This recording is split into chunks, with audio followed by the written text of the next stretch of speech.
Alright, so today's video is going to be a lot different. I don't have a clip here today, but I do need to talk about something that I think is extremely important. This issue that I'm going to be talking about today is one of the most pressing issues I feel like we need to be dealing with right now. I feel very strongly about this. Yesterday, there was a shooting in Texas that left 9 people dead. A gunman opened fire at a crowded mall outside Dallas on Saturday, killing at least 8 people and injuring at least 7 before a police officer killed him, the authorities said, turning a busy afternoon of shopping into a chaotic and tragic scene. Luckily, and this is one of those times where, this was a very good thing, there was a police officer on an unrelated assignment who would just happen to be nearby doing something else, and he rushed the gunman and killed him.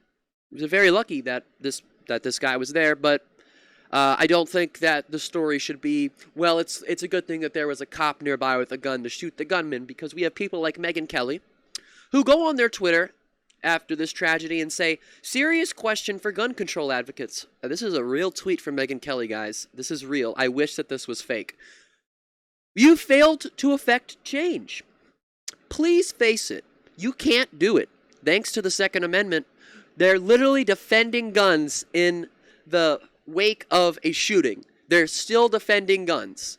Literally 9 people just lost their lives for literally no reason other than they went outside in America. That's what happened. They went outside in gun-loving America, and people like Megyn Kelly are sitting here saying, a good thing we have the Second Amendment. It's a really good thing we have the Second Amendment. We're all aware you don't like that fact, but fact it is. What's next? Must we just stay here sad, concerned, lamenting? Could we possibly talk other solutions? And this is something that really, really pisses me off, because she says, the left can't do it. They can't fix the problem because all you want to do is gun control. And gun control clearly doesn't work, at least according to Megyn Kelly. So she says, what are some real solutions? But I never hear conservatives put forth real solutions. So Megyn Kelly down here says, mental health interventions, something real, not the BS we do now. Greater willingness to lock people up. Yeah, because we don't have an incarceration problem in this country either. With protocols in place for civil libs who are deemed to be threats, fortification of soft targets, coordination of media response to not lionize shooters, etc. Megyn Kelly didn't really put forth anything that was, worth anything, but this is the tweet that I want to focus on right here, because she's a serious cue for gun control advocates. You failed to effect change.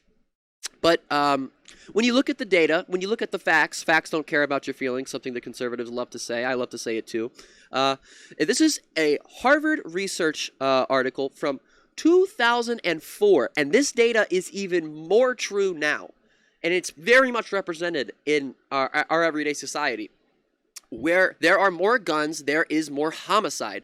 Our review of the academic literature found that a broad array of evidence indicates that gun availability is a risk factor for homicide both in the U.S. and across high-income countries. Case control studies, ecological time, serious and cross-sectional studies indicate that in homes, cities, states, and regions of the U.S. where there are more guns, both men and women are at a higher risk for homicide, particularly firearm homicide.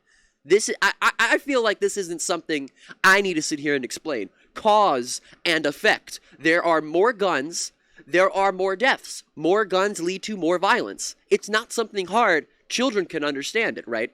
Okay, then we look at the actual data from 2021. More Americans died of gun-related injuries in 2021 than any other year on record. And the reason that we're using 2021 statistics is because we don't have complete statistics from 2022 yet. They are still working on gathering that data. But from 2021, where we had complete gun violence statistics, more Americans died of gun-related injuries in 2021 than any other year on record. And you guys want to know what else? And I actually don't have this pulled up, and that's my fault. There are more guns. There are more guns in this country than there are people. There are more guns in this country right now than there ever have been, and they do have statistics on this.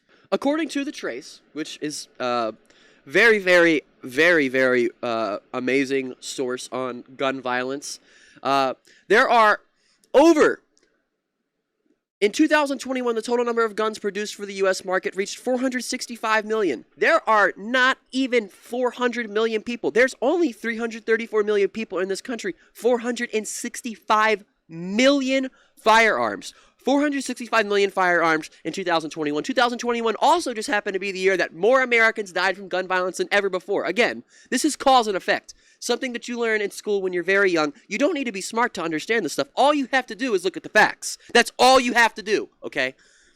And I'm frustrated right now because, again, the evidence. In scholarly review of the relationship between gun prevalence and homicide almost 20 years ago, Harvard researchers concluded that available evidence supports the hypothesis that greater number of guns corresponds to higher rates of homicide. In the years since, the evidence has strengthened at every level of analysis. Further, the hypothesis that more guns equates to more deaths has been supported using many different ways of measuring gun availability and access. And finally, to close down the conservative argument once and for all, to fucking put this to rest so we can fucking start dealing with this problem and stop pointing the fucking fingers, because I am tired of that.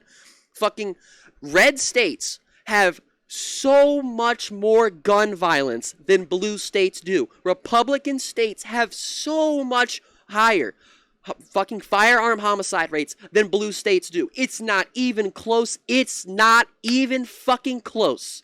And you guys can go right now onto the CDC website and look up firearm mortality by state. If you listen to people in Fox News, you would think that New York City is like Somalia. And there's like fucking pirates and everyone running around killing each other. New York is one of the least violent states. The deep southern states are some of the worst ones.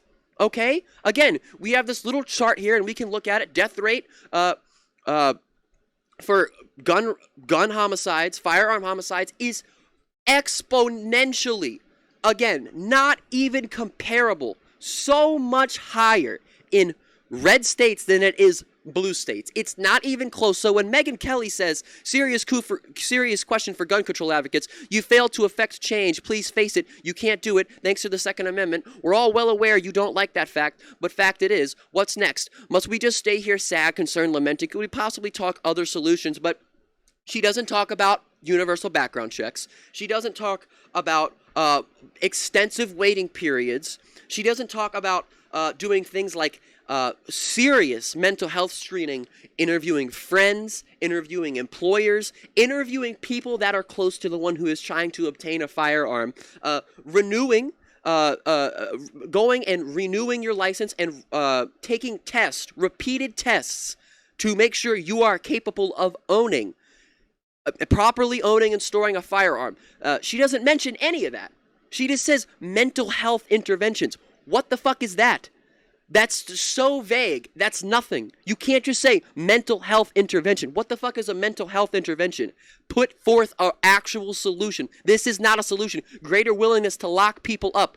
Fucking incarcerating people's not gonna make the gun problem go away. That's not gonna make guns disappear and violence go down. That is just not gonna work. That has not worked. Again, cause and effect. Higher incarceration does not lead to lower violence. It never has. It never will. We need to, and even if we are going to lock these people up, we need to work on rehabilitating these people. Every single solution the conservatives put forth, it just creates 7 more problems that we would need to solve if we're going to do what Megyn Kelly and all of these other dumbass conservatives want us to fucking do. Who are deemed to be threats, fortification of soft targets, coordination of media response to not lionize shooters. It's ridiculously dumb. It's so stupid, and I think it's absolutely disgusting that someone like Megyn Kelly is on here. Thanks to the Second Amendment, people just died. She doesn't deserve a platform, and yes, I absolutely do think that people like Megyn Kelly deserve to have their platform taken away indefinitely for saying this disgusting, deplorable, downright nasty shit, because I wonder how she would feel if it was someone that she knew, if it was someone in her family, or if it was her that had been affected by this gun violence. I guarantee she would not be on her fucking Twitter saying something like, thanks to the Second Amendment, because it's disgusting. She would not be saying that if it was someone she knew that was affected by this violence. I can fucking guarantee that. But again, they're incapable of empathy. They don't know what the fuck they're talking about, clearly, because the facts show a completely different story, completely different narrative than the conservatives are trying to paint. But that's going to be it for the video.